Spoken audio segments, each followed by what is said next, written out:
waxay ugu dayanaysaa oo jirkeeda u qaawinaysaa maciiday ku dayatay weyday macaayishan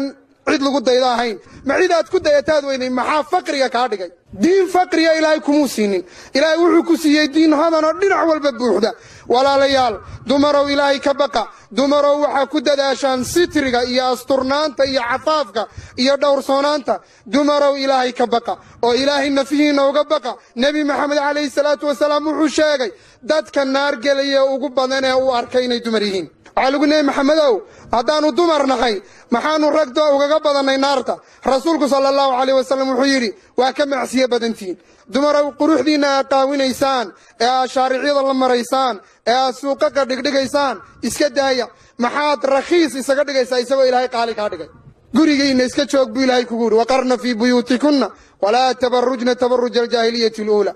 khatarteeday leedahay walaalayaal waalidkeed baa mas-uuliyaddeedii la saaray maalintay nin doonto inay raacdo waxaa loo sameeyey waddo ilaah iyo rasuulkiisuba ay ka raalli yihiin oo la mariyo ayaa loo sameeyey weligoodii laga soo doono markay nin gacantiisii gashay ilaahay mas-uuliyaddeedii isagu saaray